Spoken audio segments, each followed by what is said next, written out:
Quero fazer esse vídeo aqui para guardar um momento que eu tive de reflexão sobre hoje, ao chegar uma pessoa aqui falando a respeito de... Começamos a falar a respeito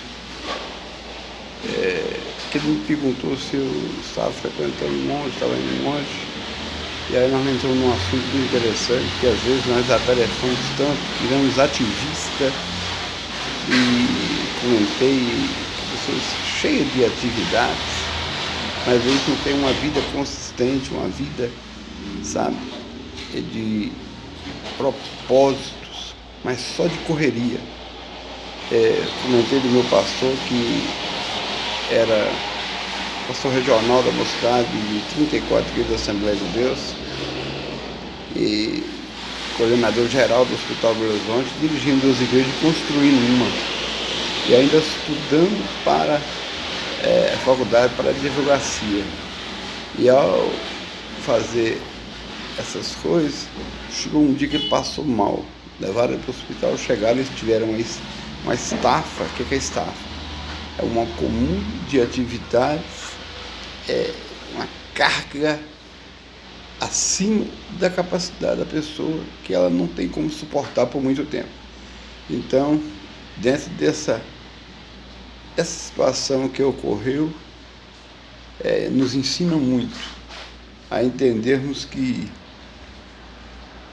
é melhor você fazer 1 ou 2, 3 coisas certo que tentar fazer 10 e não sair com excelência. Então, pelo que pude entender, porque pela pessoa que me perguntou, porque ela tem um hábito de estar sempre me chamando por um monte. Então, e não é só ela, sempre tem alguém tentando fazer algum propósito com a gente, chamando para fazer um trabalho, outro, fazer esse trabalho voluntário, social, cortar cabelo de pessoas nessas obras sociais que a igreja faz, que a comunidade faz, tentando ajudar as pessoas, levar o evangelho de uma certa forma. Tudo, essas coisas, tudo ligado ao reino, né? O interessante é isso, e é nessas horas que a gente percebemos que o envolvimento da gente, tanto com as coisas, que chega uma hora que a gente dá uma estafa, chega um limite, como eu comentei de Moisés, que ao Moisés julgar Israel desde 6 horas da manhã às 6 da tarde, e ele, não é à toa que ele perdeu a sua entrada na Canaã terrena, que Deus mostrava para ele em cima do monte Noã, daquele monte: você vai ver a terra, mas você vai entrar nela, porque eu mandei você tocar na rocha, você feriu a rocha. Então ele estressou com o povo só reclamava. Comentei também a respeito que nós às vezes não entramos na terra prometida, não entramos nas bênçãos daquilo que Deus quer, mas por causa de quê? Por causa, às vezes, por causa de murmuração, porque o povo esquentou a cabeça demais e acabou pecando, né? E não adianta a gente querer abraçar tudo e não der conta. É melhor você fazer uma coisa com excelência, comentando assim com ele que Jeremias diz que maldito é o homem que faz a obra de Deus relaxadamente.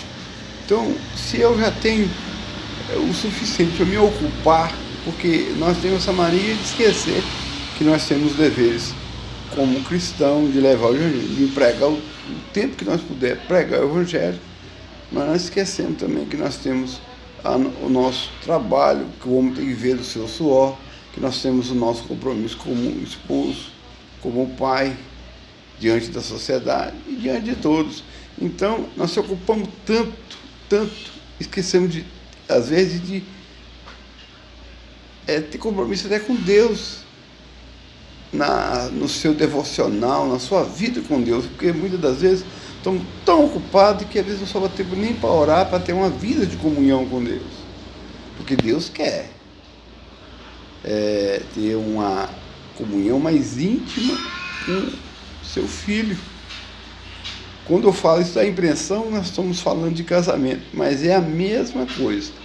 quando o esposo e a esposa, eles têm suas tarefas, suas obrigações, seus deveres durante o dia, tem que atender às demandas dos filhos, trabalho, hora para cuidar da higiene, essas coisas que é do cotidiano, mas também eles têm um momento que eles se separam para eles, um momento íntimo, que eles sentem essa carência, essa necessidade de se relacionar intimamente, porque é algo que alimenta o casamento, porque Deus criou o homem e deu esse dom para o homem, deu essa parte que cabe só ao homem e mulher. Então, que vezes nós esquecemos tanto dessa tarefa, porque pensamos que eu quero fazer algo de Deus é maravilhoso, mas acaba embriagando tanto com os cuidados da vida e às vezes tanto com a obra de Deus, em questão de não entender qual que é a nossa obrigação no reino, o que dá para nós, porque não pensa que fazer a obra de Deus, se abraçar tudo que vem aqui, é você evangelizar o dia todo, orar o dia todo, e como é que fica o seu sustento? Então você tem que separar um tempo para você buscar a Deus, se não der de manhã, à noite, quando você larga o seu trabalho, você tem que ter um momento de uns minutos, meia hora, 10 minutos, não importa, uma hora, não importa, mas você tem que ter esse momento com Deus. E esse momento é tão importante, que é você ora, você conversa com Deus, e isso é saúde para a sua vida e saúde para a sua alma. Já é comprovado cientificamente que a oração, ela libera algo no nosso corpo, uma toxina que faz parte do prazer, da felicidade, que ela nos libera de uma pressão maior sobre a nossa vida mental, espiritual e física. Então, temos que ter esse momento, sabe? Então, eu comentando com eles sobre que nós temos que o que às vezes atrapalha. Ele comentou também acerca de não, tanta coisa ruim em mim, coisa e tal. A gente tem umas coisas ruins que não tem a ver de questionar com Deus. E a Nata entrou nesse assunto a respeito de questionar, que Jó, ele questionou a Deus, que se Deus fosse homem, a conversa seria outra. Ao nível que ele chegou, a Bíblia diz que ele tem até certo versículo, quando ele faz algumas perguntas, com indagações, e faz algumas coisas, Deus fala, até aqui o Jó não pecou. Mas Jó, ele pecou sim. Não em muitas questões, mas quando Jó, ele quer questionar Deus, se Deus fosse homem, a conversa era outra. Aí Deus fala para ele, Jó, onde você estava quando eu fiz o jumento montês, quando eu criei o astro-rei, quando eu criei as estrelas, as galáxias, e Deus foi mostrando o tamanho da grandeza, da sabedoria, só uma pinceladinha no que ele é, para que ele pudesse entender com quem ele estava tratando. Deus não tem que prestar conta a ninguém dos seus atos. Por amor a nós, ele às vezes entra em nós para tirar algumas dúvidas, não, mas ele não tem essa necessidade, não, eu tenho que falar para ele, coitado, senão ele vai ficar... Deus não tem, mas se nós buscarmos a ele joga luz, esclarece as nossas dúvidas. Então, eu falando para ele a respeito que nós questionamos, mas o Paulo ele fala em Romanos 7, versículo 18, que na minha carne, isso é, em mim não habita bem algum, que quando eu quero fazer o bem, o mal já está comigo. Quem somos nós para questionar a vontade de Deus? E comentando com essa pessoa, que muitas das vezes algumas coisas na nossa vida é um propósito, faz parte do plano, que às vezes Deus quer usar algumas situações como instrumento para tratar conosco, com o nosso caráter, com a nossa vida. Eu falando a respeito de, às vezes, que muitas das vezes o deserto, a dificuldade que nós estamos passando, às vezes é uma arma que Deus quis tratar conosco. Eu falei das nações que Deus permitiu que ficasse o juízo 11, para com elas tratar com Israel, para que Israel voltasse para o caminho. Né? Tem situações que Deus permite em nossa vida, que é a forma de instrumento, como Paulo. Paulo orou 3 vezes para que tirasse deles aquele espinho na carne. Tem espinho na carne, tem dificuldade, e vai ter, porque tinha um demônio, lá Paulo fala, que o demônio vinha e bofeteava ele, para que ele não se gloriasse, e foi lhe dado um espinho na carne, para ele não se gloriar das revelações que ele recebia. Então, quando nós olhamos para isso, às vezes está esse soco na boca do estômago, essa situação que está vivendo, numa enfermidade, um parente doente, às vezes a falta de emprego, às vezes a falta de alguma coisa. Deus, igual eu disse, Deus, ele habita com um coração contrito, uma alma batida. Né? A Bíblia fala que com um coração contrito, uma alma batida, não desprezará o Senhor. Deus quer nos quebrantar, Ele nos quer dar a vitória, mas nós temos que ser humildes, quebrantados, e entender que somos dependentes dEle. Falando do deserto, que Deus colocou o deserto no povo, não é à toa, porque a Bíblia de Oséias já diz que Ele colocou o povo no deserto, para com Ele provar a Israel. Israel não entendeu, murmurava, questionava com Deus, que hora que Ele ia mandar as coisas, comida, água, sendo que Ele falava para Moisés, e que mandava através de Moisés o recurso necessário, mas eles não confiavam, que sempre guardavam um pouco de maná para o outro dia, desconfiando que talvez Deus não mandaria o recurso no dia seguinte. Então nós temos essa mania de questionar com Deus, questionar se Deus vai suprir ou não. A palavra de Deus fala que aqueles que se aproximam de Deus têm que crer que Ele existe, chegar lá doador daqueles que o buscam. Se nós não tivermos compromisso com Ele, Ele não terá compromisso conosco.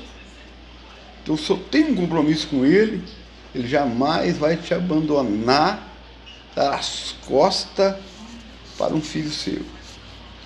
Então, creia que Deus permite em nossa vida, como um ensinamento. Nós aprendemos muito com os nossos primeiros anos no colégio, de que hoje não, hoje é diferente, porque hoje, mesmo você não tendo as notas ideais, a média boa, eles te passam do mesmo jeito. Mas antigamente não. Antigamente, quando você não tinha as notas, não teve uma nota boa, você repetia o ano, você repetia aquela lição, você ficava de recuperação.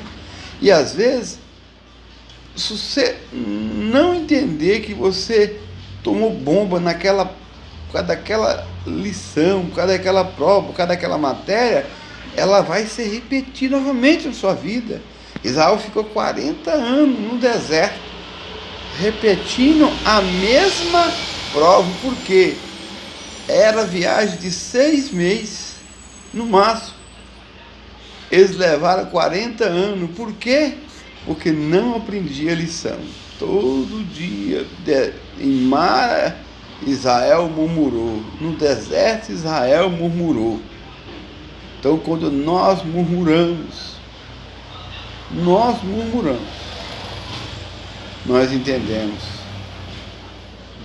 que pela essa passagem, nós questionamos, murmuramos e não passamos na prova, temos que repetir ela. E por 40 anos essa prova foi repetida e sempre murmurando. E Deus é tão bom que às vezes é igual o GPS. Quando nós colocamos o GPS em uma rota e se nós por acaso virarmos uma rua errada, ele nos direciona novamente para a rota. Ele fala, corrigindo a rota, e te leva de novamente para a rota. Só Deus pode corrigir a rota. Só Deus pode corrigir os seus caminhos. Só Deus pode trazer você de volta para esse caminho. Então, entenda que Deus sempre vai ter, aleluia, um propósito a cumprir na sua vida. Não importa a situação que você vê, se você entregou a sua vida a Ele, esse propósito vai se cumprir. Essas coisas, Deus vai ter que trabalhar na sua vida. Se você entregou a Ele, não fala com aquela criança que custar a convencer ele cedeu o braço para tomar a injeção. Aí libera a mão. Quando libera a mão, aí a pessoa vem com a injeção, ele tá assim, ó, e dá o braço, mas tá querendo puxar, com medo de tomar a agulhada, mas ele falou que podia e que ia tomar, mas chega na hora fica aquele medo e não entrega devidamente como deve ser. Então, se você entregou sua vida a Jesus, não queira tomar de volta, não. Deixe ela seguir o curso a qual Deus já determinou. A Bíblia fala que todas as coisas cooperam para o bem daqueles que são chamados segundo o seu propósito, aqueles que Deus o ama. Então, se Deus tem um propósito na sua vida, pode ter certeza que aquele que começou a boa obra é fiel para terminar.